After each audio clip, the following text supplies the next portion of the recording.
Hi, welcome to my channel, Keep Asking. In today's video, we'll be talking about the collapse of SVB. SVB, Silicon Valley Bank, was founded in 1983 by Wells Fargo executive Bill Biggerstaff and Stanford professor Robert Medeiros to focus on the needs of startups. The two former Bank of America managers and tennis buddies came up with the idea over a game of poker. They convinced 100 initial investors including NFL quarterback Jim Plunkett and well-connected former US Representative Pete McCloskey to join its board to give the bank credibility with the venture capital community. The bank's first office was located on North First Street in San Jose. When Silicon Valley Bank was founded, the banking industry did not have a good understanding of startup companies, especially those that lack revenue. The bank structured its loans with the understanding that startups do not earn revenue immediately and managing risk based on their business model. The bank connected customers to its extensive venture capital, law and accounting firm network. Over time, they built out a reputation as the go-to bank for startups. Its main strategies was collecting deposits from businesses financed through venture capital and then expanded into banking and financing venture capitalists, adding services to allow the bank to keep clients as they mature from their startup phase. Initially, startup founders seeking loans from the bank had to pledge about half of their shares as collateral, but the rate later fell to about 7%, reflecting a low failure rate and founders' tendency to pay off the loans to stay in control of the company. The bank prioritized startups that receive funding from top-tier venture capital firms, such as Sequoia Capital, New Enterprise Associates, or Kleiner Perkins, as a way to reduce risk. Expansion. The wave of computer technology startups during the dot-com bubble provided an influx of business for the bank. The holding company's stock price saw through the bubble but fell 50% when the bubble burst. During the 2007-08 financial crisis, SVB Financial Group received a $235 million investment from the federal government in exchange for preferred stock and warrants under the Troubled Asset Relief Program, then paid it back during the 2 years afterwards. In 2015, SVB stated that it serves 65% of all US startups, and it stood out as the only US financial institution that works with virtual currency startups. SVB also was the finance partner during the launch of Stripe's Atlas platform in February 2016 to help startups register as US corporations. Next, the business model of SVB. The bank customers were mainly businesses and people in the technology, life science, healthcare, private equity, venture capital and premium wine industries. It was influential among startups in India, being unusually willing to serve C Corporation whose founder lacked social security numbers. In December 31, 2022, 56% of its loan portfolio were loans to venture capital firms and private equity firms. In February 2023, Forbes listed the bank as 20th of America's best bank with a 13.8% return on equity. In March 2023, Moody's Investor Service rated the bank's portfolio as conservative and high-performing. Collapse of SVB. Reason number 1. Steep losses following increased interest rates and downturn in tech industry growth. In 2022, US Federal Reserve raised interest rates 9 times from 0.25% to 5% to control inflation, and when interest rate rises, bond prices fall.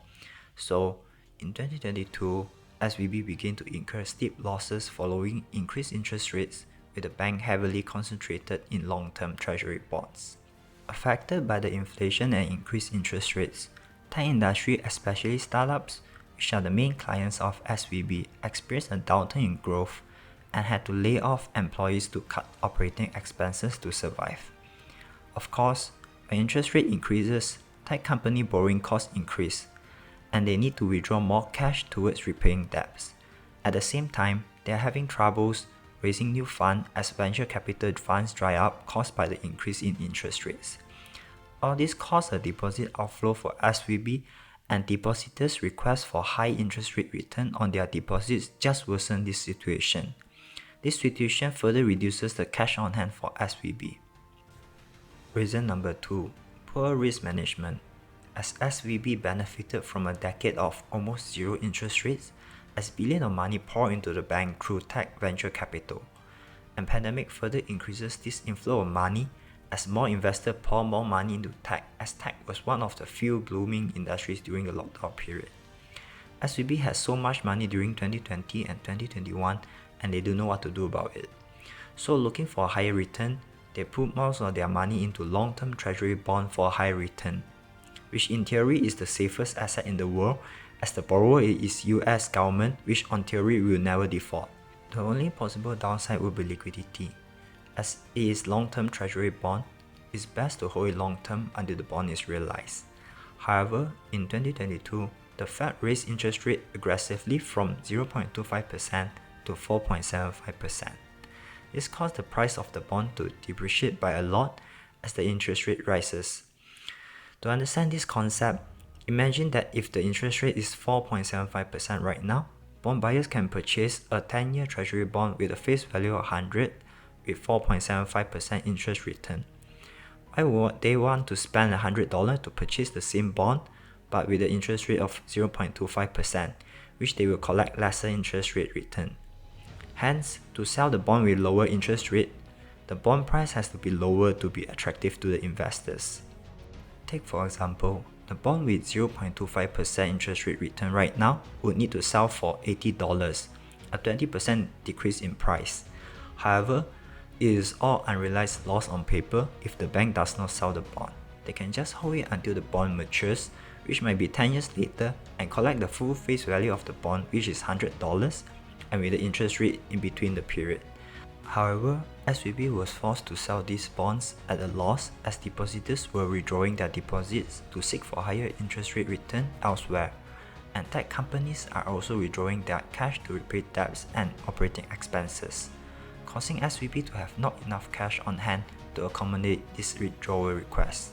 With the back against the wall, SVB had no choice but to sell their bonds at a loss and incur a realized loss of $1.8 billion selling its securities. Reason number 3. Bank run by venture capitalists. Following the loss from selling its securities at a loss, SVB share price tanked by 60%. But at this time, SVB announced a stock issue comprising of preferred and ordinary shares to raise $2.25 billion. This action just further validated the fear of bank collapse for investors, as they believe the bank is in deep trouble to have a stock issue at this moment of time, when the share price just plunged by 60%.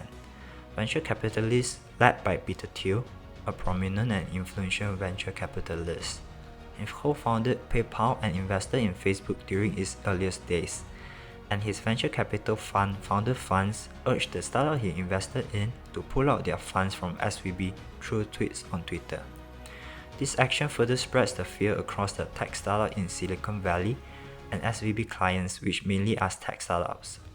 This caused SVB clients to withdraw $42 billion in a single day from SVB, leaving SVB with a $1 billion in negative cash balance at the end of the day. Immediately, SVB stopped clients from withdrawing money and FDIC took over. SVB became the first bank to collapse through tweets on Twitter and was named as the first Twitter bank run in history. Consequences and aftermath. First, it's the second largest bank failure since 2008 financial crisis. SVB had $212 billion assets at the time of collapse, which was second largest bank failure since 2008 financial crisis, just behind Washington Mutual, which had assets of $328 billion. So the impact was definitely huge. Although ordinary citizens might not feel its impact, as its main clients are venture capital and high net worth individuals. More than 85% of deposits were uninsured at the time of collapse, which means accounts with more than $250,000 would lose any money above this threshold. If these deposits are lost, and these depositors are mostly tech companies and startups, these companies would have problem paying employees' salary and hence affecting ordinary citizens. Hence, it will have a chain of consequences if it really did happen. Second, HSBC acquired SVB UK for £1 in a rescue deal. In fear of affecting UK tech companies, UK government influenced HSBC and HSBC acquired SVB UK for £1 in a rescue deal, with the promise of backing all of the depositors' deposit in SVB UK. Third, FDIC announced Bank Term Funding Program. FDIC, Federal Deposit Insurance Corporation, announced Bank Term Funding Program BTFP on 12 March. This is basically a program approved by US Federal Reserve to provide loans to banks, credit unions, and other deposit institutions. These loans can last up to 1 year, and this will help ensure that banks wouldn't need to sell high-quality securities to cover the depositors' needs. The only cost for borrowers is only the current interest rate plus 0.1%, which is considered super cheap, as they wouldn't need to sell its securities at a loss to solve liquidity problems. Previously, if banks need liquidity to meet depositors' withdrawal, they will need to sell their securities at a loss, just like what SVB did. Now, they can lend the long-term securities they bought few years ago during the low interest rate period. For example, 0.25%, which the current market only values it at $75, but they can borrow $100, which is the full face value from the Federal Reserve to cover liquidity issue. It basically means that Federal Reserve will absorb the paper loss for the banks as long as they don't collapse. If you still cannot understand, I will show a simple example. For example, you have a house that is currently having a market value of $450,000 under the current high interest rate market. But you bought this house for $600,000 2 years ago when the interest rate was low and the market was hot. Right now, you are allowed to pledge your house to borrow $600,000 at current interest rate plus 0.1%, when the house is actually just worth $450,000 now. It's a hypothetical example, but you get what I mean. It's the same concept for banks pledging their securities to borrow from central bank through this program. This borrowed money is later then used to bail out all the SVB clients, which are high net worth individuals and companies. Although the US government does not call it as a bailout, instead they call it as a bank term funding program. Fourth, First Citizen Bank acquired SVB. First Citizen Bank agreed to purchase $72 billion of SVB assets at a discount of $16.5 billion. The rest of $19 billion in assets will remain in FDIC's receivership. Conclusion: the collapse of SVB is actually expected, with the aggressive style of raising interest rate by Federal Reserve. The Fed came up with bank term funding program this time to rescue the depositors, which are mainly high net worth individuals, billionaires, millionaires, and tech companies. Although the Fed assures that the cost is not borne by the taxpayers, it comes from the premium paid by banks and saving associations for deposit insurance coverage. However, just think about it logically. To compensate for the increase in premium to pay for the insurance, as the risk now is higher, where does the bank collect this increase in premium? Of course, the simple answer is depositors, which are ordinary citizens. It will come from indirect fees such as bank account fees, maintenance fees, etc. This money will then be used to pay back the supposedly uninsured funds, and all the billionaires, millionaires, tech companies are able to get back their funds. Everyone is happy and no one loses. Then who are paying for the price of bank collapse? Just think about it. Lastly, the collapse of SVB, Signature Bank, or even Credit Suisse just shows that under the high interest rate environment, the banks are struggling to survive. And who knows which bank will collapse in this high pressure environment? It might be Morgan Stanley next, who knows? And when the time comes and another bank really collapses, will the central bank need to rescue them again, or instead of just letting the unhealthy banks collapse and the healthy ones remain and grow stronger?